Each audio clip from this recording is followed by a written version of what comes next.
It's a great personal privilege for me and a great honor to present to you the United States Senator, the senior United States Senator from South Carolina, and an individual and a leader on not just the national but the international stage, who understands the importance of the rule of law and how it affects world peace and how it affects stability in all regions around the world, and how it's important not only for peace but also for security in every way.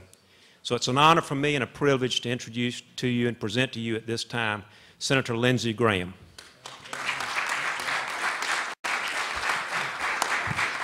Thank you, William. Thank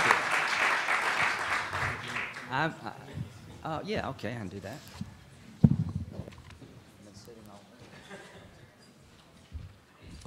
I am from the federal government, here to help you. Good, you're supposed to laugh. Being in a body with a 9% approval rating, I don't know what to say to people other than who are the 9% and what do they like about the Congress. So it's pretty tough over there right now, but I'm an optimistic kind of guy. Maybe we'll have some breakthroughs on the home front. William, thanks for the introduction. It's always good to be introduced by somebody who can actually vote for you and, and who donates to your campaign. So thanks for both. The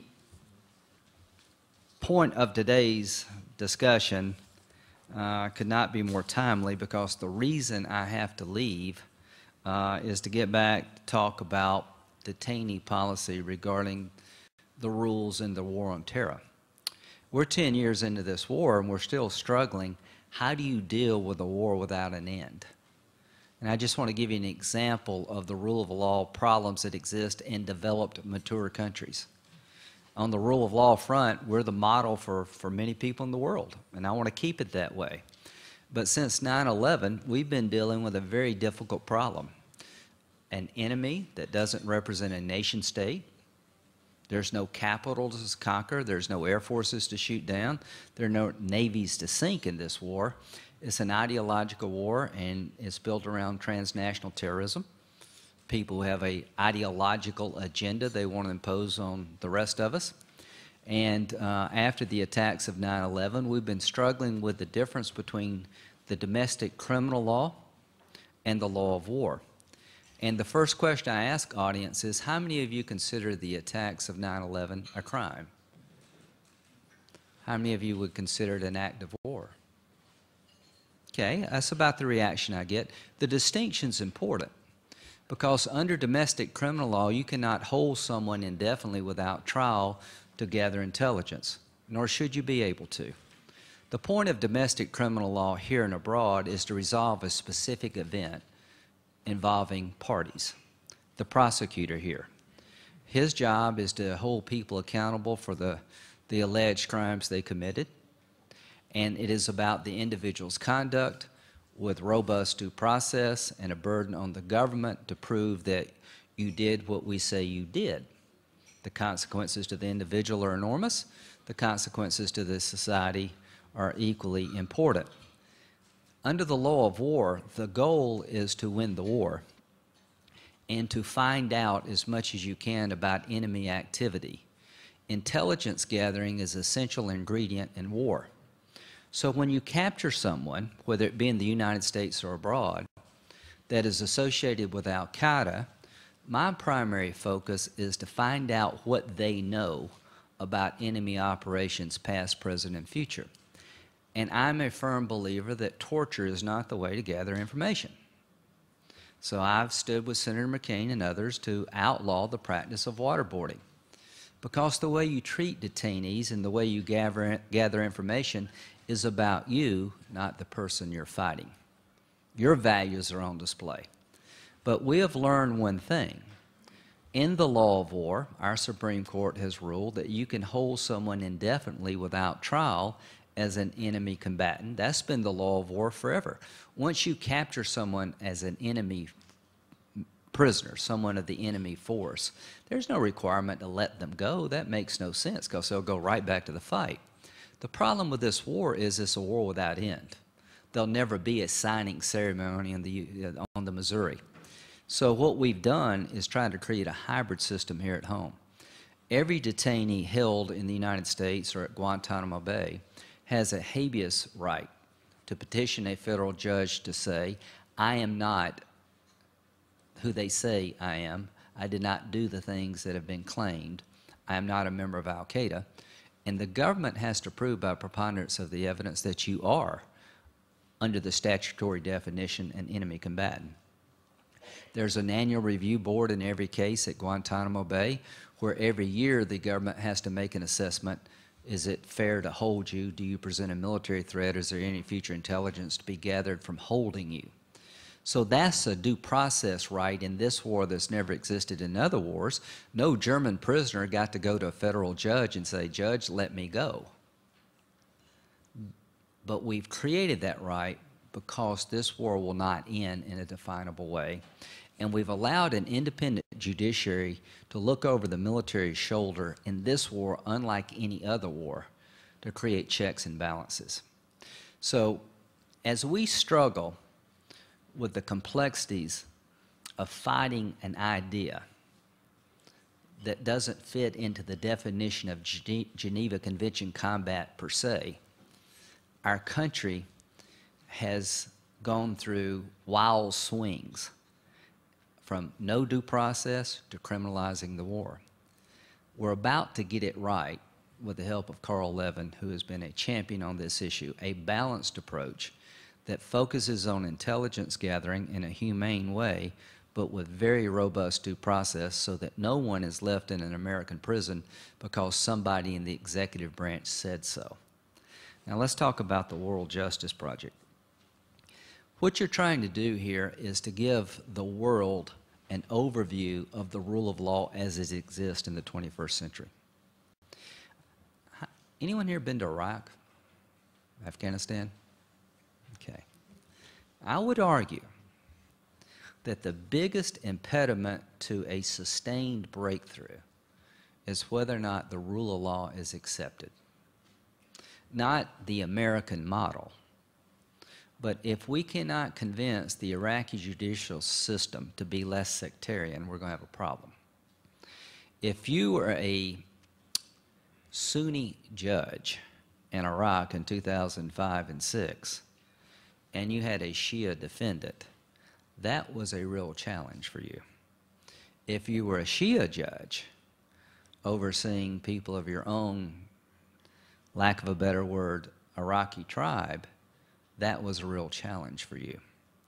I have seen up close and personal the sectarian nature of the Iraqi judicial system, where the Deputy Minister of Justice was using the Justice Ministry as a torture chamber, where they would get Sunni patients out of hospitals, bring them down to the Ministry of Health, and in the bottom of the building, torture these people. He was indicted but never brought to trial. And the Chief Justice says, this is too hot for us to handle. Look at our own experiences during the 40s, 50s, and 60s, where Klan members would be put on trial in southern states with acquittals that had to be nothing but jury nullification. So this idea of the rule of law at its heart is that if you find yourself in court, you will be judged by what you have alleged to have done, not your political affiliation, your race, ethnic background. That is a noble pursuit, hard to achieve. I do believe that with better security and political systems that seem to work for people in general, that there is a chance in the Mideast, particularly Iraq and Afghanistan, to establish the rule of law. And this World Justice Project is so important, Bill. What you're trying to do is shed light on people and hold them accountable for the way they run their societies. And the foreign assistance budget, foreign aid, have you ever heard of that? Well, being a Republican supporting the foreign aid account is not very popular right now. We have so many domestic problems. But one of the reasons I believe that we need to engage the world and foreign assistance is so important to our national security is I'd like to have more options than just bombing people. If the only way America can engage you is to invade you or bomb you, that really limits the outcomes. I do think 0.5% of the budget wisely spent can change the world as much as any brigade. And if you want to change the world, and if you want to change the Mideast, you have to allow a mother to have a say about her child's future. You have to have a political system that will accommodate a woman's voice. You have to have a judicial system that will speak to the 21st century, not the 15th century. That is the challenge. And the American experience, with all of its flaws, is the envy of the world. And what I want to do with the World Justice Project is be your partner. Take public resources and leverage what the private sector is doing. At my law school, where William and I graduated at the University of South Carolina, we're developing a rule of law center. The goal of that center is to be a training site for those who are going to deploy representing our country, a place where the Department of Justice, Department of State, Department of Defense, USAID members can train as a team before they leave, and they can be debriefed as a team when they get back, so we can learn from their experiences and encapsulate that forever and make sure we don't lose what we have learned and repeat the mistakes we have already made. That's one component, is to memorialize this effort for the last 10 years to spread the rule of law in places like Iraq and Afghanistan. Secondly, my hope is that the University of South Carolina Rule of Law Center will be a place where scholars, academics, jurists, and lawyers from the Mideast can come and share their views with us, and we share our views with them. Formalize a process at the University of South Carolina where we can take the best and the brightest of rising scholars and legal minds in the Mideast and allow them to come and experience America's judicial system for a year. And we will go over there. Here's my challenge to the World Justice Project.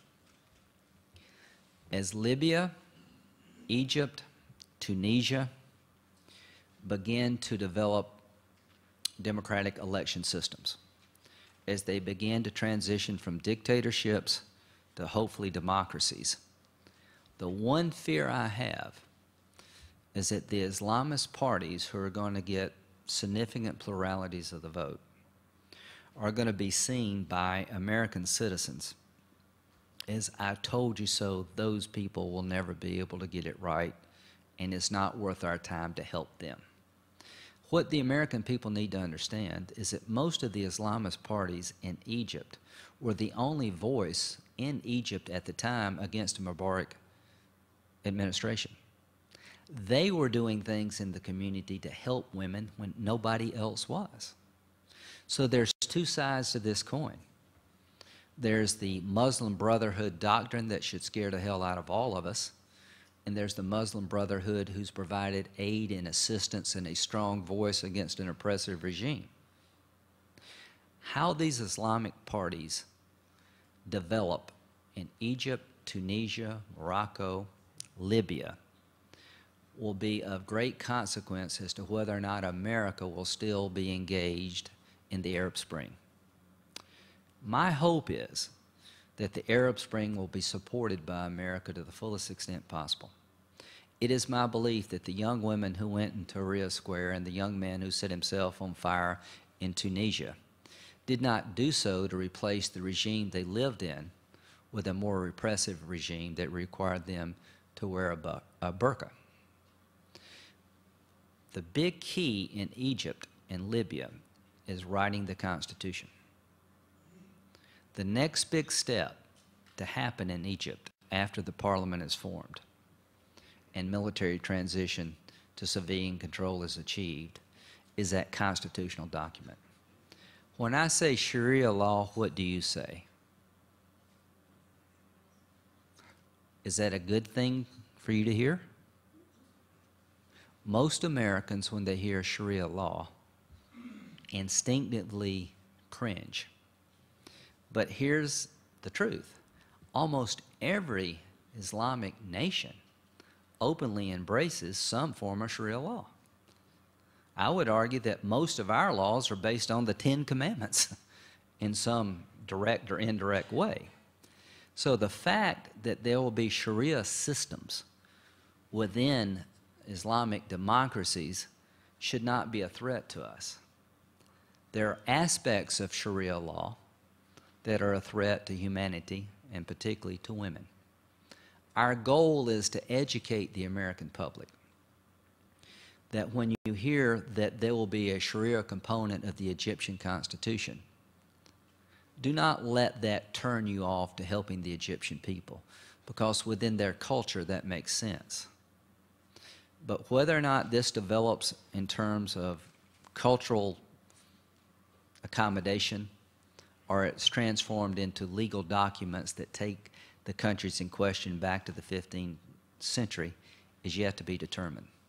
So to the World Justice Project, if I were y'all guys, not only would I continue to inventory the state of the rule of law throughout the world and try to improve it by having grants and bringing prosecutors over and helping people like the gentleman who will be talking after me, I would come up with some support program for the Arab Spring and try to coordinate with NGOs throughout the world who have the similar interest and come to a guy like myself and Senator Leahy with a proposal next year of how the American Foreign Assistance Account could be used to leverage private sector initiatives to ensure that in these emerging democracies that the rule of law as it develops in Egypt, Libya, Tunisia, Morocco, you name the country, that we have on the ground opportunity to affect change, that we're engaged, and that we're a partner with the people to make sure this turns out well. I would argue that the best way to lose American engagement in terms of future assistance to the Arab Spring is for the American people to believe that the people who took over in Egypt after Mubarak and Gaddafi are a bunch of radical Islamists that we can't live in peace with. And if you watch Fox News, almost every 30 minutes is about how Al-Qaeda is going to infiltrate and take over Libya. I don't believe that. But all it takes from an American audience point of view is a couple of bad experiences in these countries to have us withdraw. So to the World Justice Project, I stand ready next year to help you on the government side to reinforce a good outcome in the Arab Spring. You've got enough to do already. Your mandate is clear. It's been beneficial. But this is a historic opportunity for your organization and the world at large to mold an outcome that will change the Mideast forever. God bless you.